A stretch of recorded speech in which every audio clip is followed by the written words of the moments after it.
Dalam rapat kerja perdana dengan Komisi 10 DPR RI pada Rabu 6 November 2024, Menteri Pendidikan Dasar dan Menengah, Mendikdasmen, Abdul Mukti menyampaikan visi dan misi kementeriannya. Rapat kerja dengan Komisi 10 DPR RI ini menjadi ajang bagi Kemendikdasmen untuk menyampaikan program-program prioritasnya. Dengan melibatkan berbagai pihak terkait, diharapkan dapat tercipta sinergi yang kuat dalam mewujudkan pendidikan berkualitas di Indonesia. Melalui kerjasama yang baik, diharapkan tujuan mencerdaskan kehidupan bangsa dapat tercapai. Gagasan dan pertanyaan para anggota Dewan Perwakilan Rakyat dalam rapat tersebut, dijawab secara singkat oleh Abdul Mukti sekaligus sebagai kesimpulan awal program yang sedang dilaksanakan.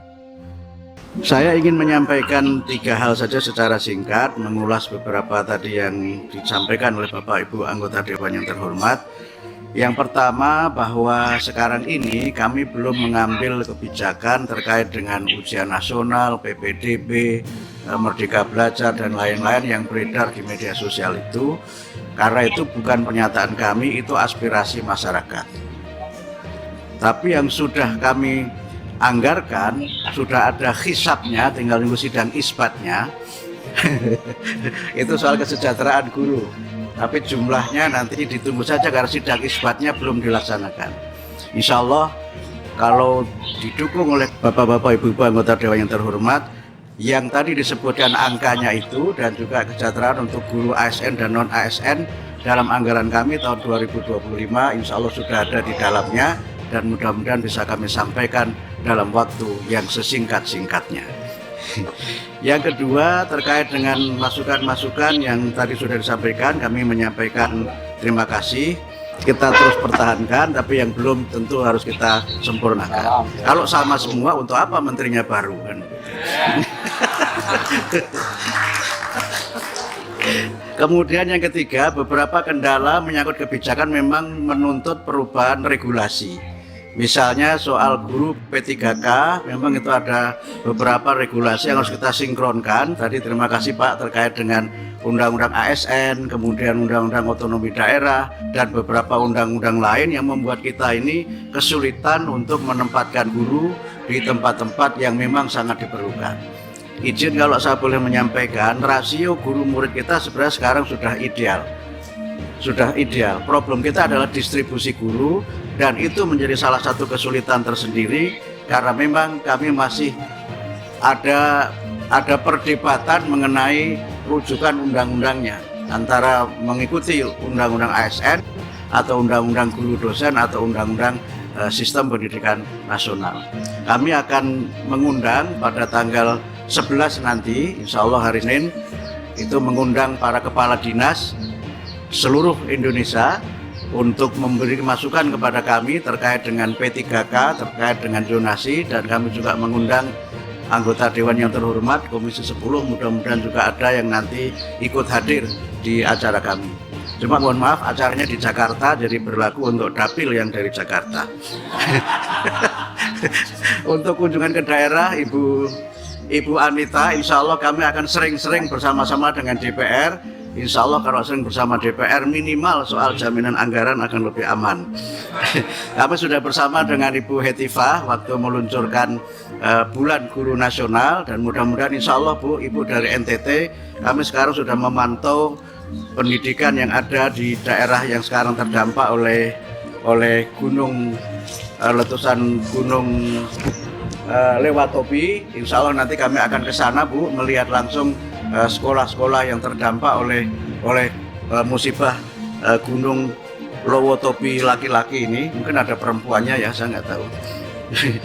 Insya Allah nanti pada waktunya kami akan ke sana, dan kalau Ibu berkenan nanti kita akan bersama-sama ke dapil Ibu. Tentu dengan kunjungan bersama ini nanti kita bisa memetakan dan merencanakan apa yang bisa kita lakukan untuk memberikan bantuan bagi masyarakat. Semangat kami Pak, Bapak-Bapak Ibu-Ibu sekalian terkait dengan paradigma di Kementerian Pendidikan Dasar Menengah, kami punya semangat yang kami sebut dengan menjadikan Kementerian Pendidikan Dasar dan Menengah itu sebagai rumah pendidikan dan layanan publik yang ramah.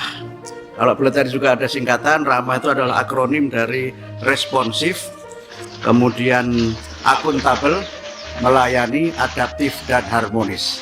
Kami ingin hubungan kami dengan DPR terbangun dengan harmonis, dan juga kami ingin agar semangat kita bersama untuk memajukan dan menjadikan Indonesia sebagai negara yang maju, negara yang cerdas dapat kita wujudkan bersama-sama dengan sinergi antara Kementerian Pendidikan Dasar dan Menengah dengan Bapak Ibu sekalian Komisi 10 DPR RI. Kami kira demikian tanggapan saya secara umum. Mudah-mudahan ya. Izin pimpinan. Ya, silakan. Masih belum berselang Pak Menteri. Masalah aspirasi teman-teman yang masalah infrastruktur yang ada di DPR, kita akan Betul. ke Komisi 10 atau ke Ya, itu juga termasuk kendala kami Bapak, dan menurut informasi yang kami terima itu perlu dukungan dari Komisi 10 karena memang termasuk dalam catatan kami banyak pembangunan infrastruktur yang tidak dapat terlaksana dengan sebaik-baiknya karena pembangunannya tidak oleh kami di Kementerian Pendidikan Menengah tapi oleh Kementerian Pekerjaan Umum sekarang ini, dan kami sudah ada rencana untuk nanti bertemu dengan Menteri Pekerjaan Umum membicarakan persoalan ini.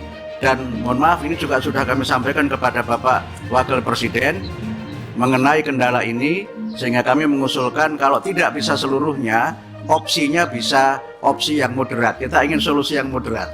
Misalnya dalam nominal tertentu itu oleh Menteri Pekerjaan Umum, tapi dalam nominal yang tertentu juga boleh oleh kita, sehingga dikerjakan bersama-sama paralel sehingga pencapaiannya lebih cepat. Itu usulan kami dan dukungan kami untuk program ini dari Komisi 10 sangat kami harapkan. Termasuk untuk guru agama Pak, kami juga nanti akan ketemu dengan Menteri Agama karena sekarang ini kami mendapat banyak keluhan. Ibu Hetiva juga bersama dengan saya, guru agama yang di sekolah umum ini nasibnya seperti anak yatim atau anak tiri, dan itu mungkin mereka harus kita berikan solusi jalan keluar karena dapat informasi kalau mengikuti sistem yang sekarang. Untuk dapat sertifikasi mereka harus antri 40 tahun, dan itu berarti sudah pensiun masih belum dapat sertifikasi gitu. Nah, ini yang memang harus kita cari jalan keluarnya, dan banyak hal yang nanti kita harus koordinasi dengan kementerian-kementerian terkait. Tapi ini kan juga baru pertemuan yang pertama, mudah-mudahan tidak pertemuan yang terakhir. Dan kemudian yang terakhir soal tadi Bu mengenai bagaimana kita memenuhi pendidikan untuk semua. Paradigma kami bukan paradigma sekolah, tapi paradigma belajar. Jadi pendidikan itu tidak harus di sekolah, tetapi belajar. Sehingga karena itu kalau jaraknya jauh dan jumlah penduduknya sedikit, maka terlalu mahal kalau kita mendirikan sekolah di situ. Sehingga solusinya adalah membuka semakin banyak akses layanan yang memungkinkan mereka belajar. Dan karena itu maka partisipasi masyarakat sangat kita perlukan, termasuk afirmasi bagi masyarakat, dan termasuk tadi relawan mengajar, bukan guru mengajar tapi relawan mengajar, yang bisa jadi mereka bukan guru tapi siap untuk mengajar di situ, atau dengan sistem pendidikan daring dan sebagainya. Kamu memiliki banyak opsi yang nanti bisa kita bicarakan bersama-sama. Kemudian yang terakhir saya kira yang berkaitan dengan masukan-masukan untuk bagaimana perbaikan pendidikan, kami berterima kasih, dan sekali lagi kami sampaikan bahwa secara tahun ajaran sekolah itu sekarang berada di pertengahan tahun ajaran.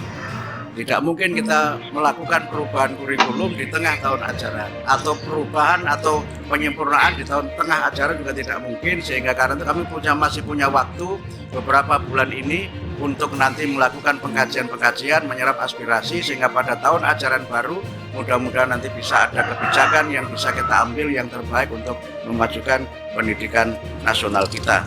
Saya kira demikian, dan yang sudah kami lakukan baru dua sebenarnya. Yang satu adalah tadi tentang bahasa Indonesia. Pada saat bulan bahasa kami mencanangkan apa yang kami sebut sekali lagi kedaulatan bahasa Indonesia, di mana kita mendorong untuk bangsa Indonesia ini bangga, kemudian mahir dan maju dengan